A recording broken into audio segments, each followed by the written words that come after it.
बाटो साह्रै अप्ठ्यारो छ ठाउँमा यस्तो पहिरोहरू गएका छन् है।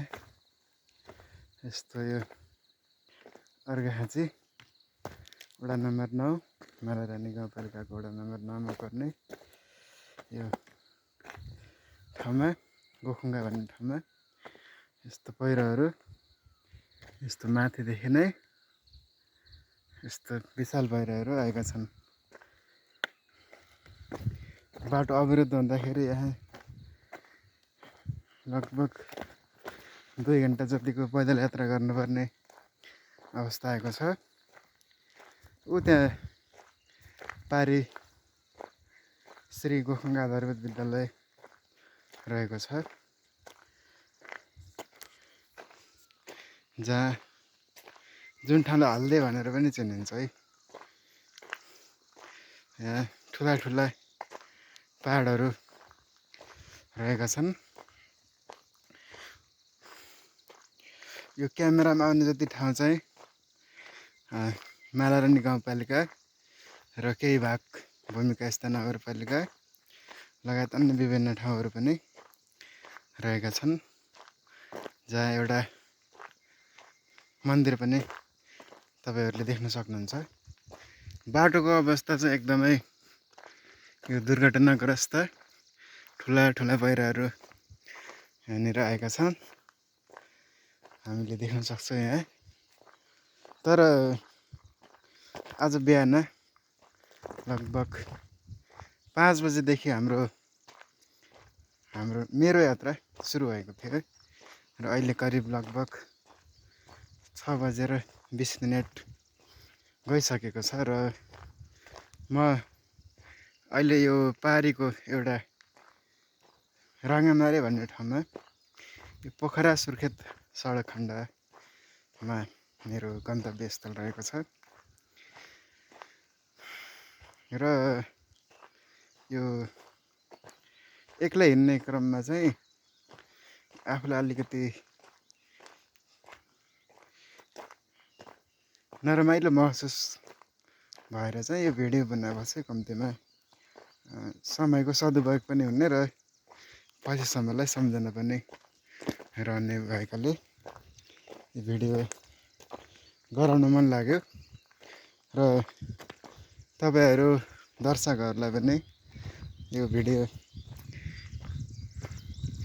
देखाउनलाई मालारानी गाउँपालिका गोखुङ्गा भन्ने ठाउँ यस्तो छ, यहाँ बाटोहरू यस्तो छन्, यहाँको भूगोल यस्तो छ, यहाँ तपाईहरूले देख्न सक्नुहुन्छ।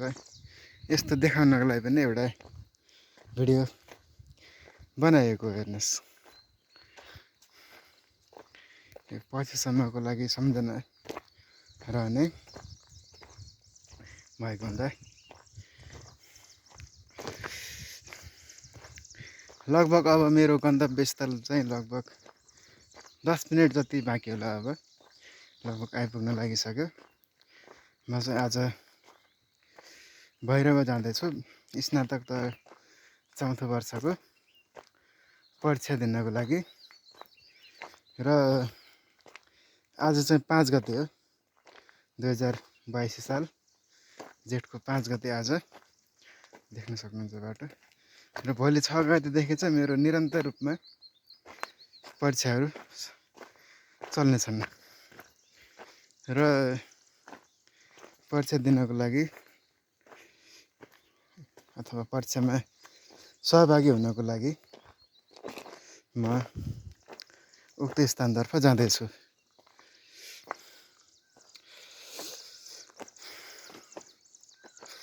हिजो 2082 जेठको 5 गते यस ठाउँमा एकदम असिनासहित भारी वर्षा भएको थियो, जो चाहिँ लगभग यस्तो बाटोहरू बिगारेको छ। खोलाहरू पनि ठुल्ठुलो आएका छन्, बाटोहरू पनि अन्य ठाउँहरूमा पनि अवरुद्ध हुन सक्छ।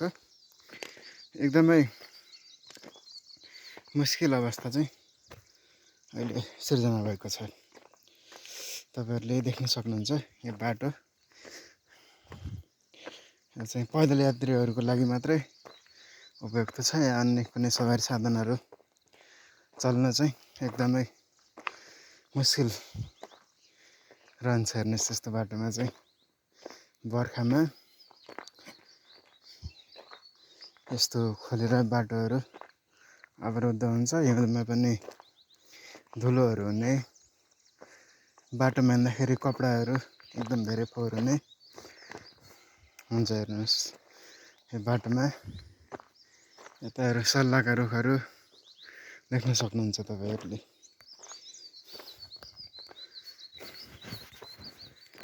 यता आइसलु पाकेको पनि छ थोरै मात्रामा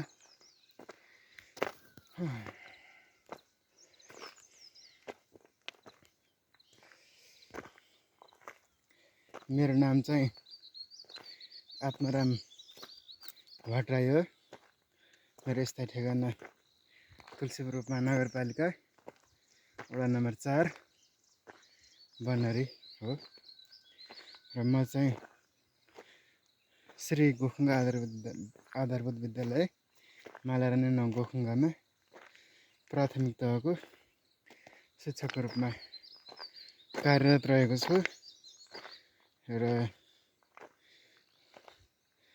आफ्नो ठाउँदेखि धेरै टाढाको भूगोल हैन अपरिचित भूगोलमा रमाउन पाउँदाखेरि एउटा छुट्टै आनन्द चाहिँ महसुस हुँदो रहेछ। यहाँको भूगोल यहाँको मौसम मानिसहरूको लागि एकदमै उपयुक्त छ तर सडक स्वास्थ्यहरूको अलिकति समस्या नै रहेको छ। मैले पढाउने विद्यालयको नाम श्री गोखुङ्गा आधारभूत विद्यालय हो जो चाहिँ 1 देखि 8 सम्म रहेको छ। मैले शिक्षण गर्ने विद्यालय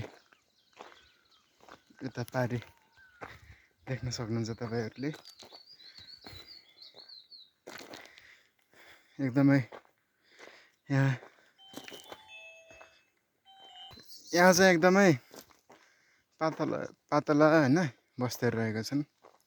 कुनै ठाउँमा चाहिँ अलि बाक्लो पनि छ तर तुलनात्मक रूपमा पातला नै छ हेर्नुस्।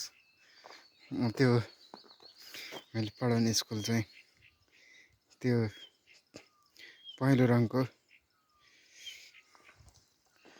भवन देख्न सक्नुहुन्छ यहाँले पातलो बस्तीहरु छन् हेर्नुस्।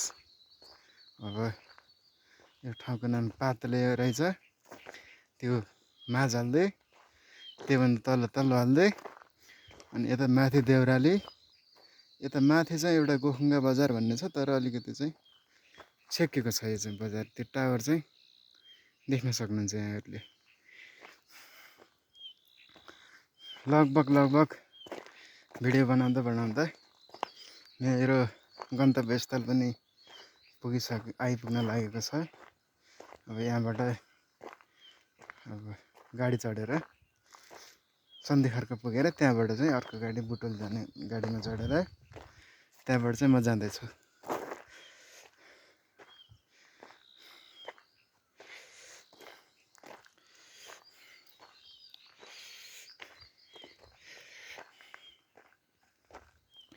यस्ता पहिरोहरू गएका छन् माथि पनि जस भूगोल एकदमै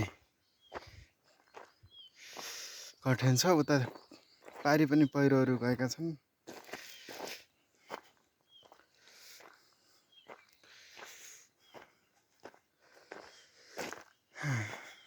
एकदमै बर्खाको समयमा चाहिँ अलि मुस्किल हुने। काफलको रुख देख्न सक्नुहुन्छ यहाँले काफल फलेको पनि रहेछ। यो चाहिँ खानको लागि चाहिँ अलिकति मुस्किल पर्ने जस्तो छ हेर्नुस्।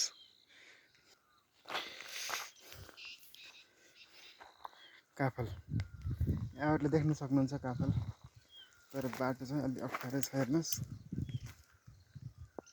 यही बेला पानी पनि पर्न लाग्यो। यो काफल चाहिँ अब नखाने चाहिँ होला हेर्नुस्। बाटो अप्ठ्यारो छ अब लाग्नु पर्यो काफल यतै देखेर। अब हेरेर चित्त बुझाएर अब हिँड्नु पऱ्यो हेर्नुहोस्।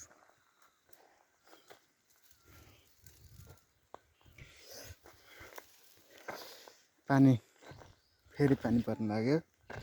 हिजो लगभग 3-3:30 बजेदेखि निरन्तर वर्षा भइरहेको छ यो ठाउँमा।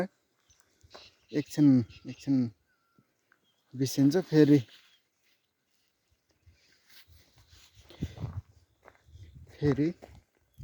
निरन्तर रूपमा सुरु हुन्छ हेर्नुहोस्। पारी जुन चाहिँ अलि बाक्लो बस्ती छ यो हल्दिएको तुलनामा चाहिँ त्यो बामरुक भन्ने ठाउँ वडा नम्बर 7 पर्दो रहेछ त्यो मालारानी गाउँपालिकाको।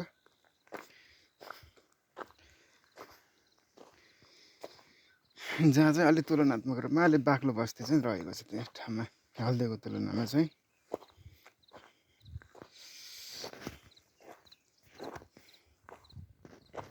बाटोको अवस्था हेर्नुहोस्, देख्न सक्नुहुन्छ तपाईँले।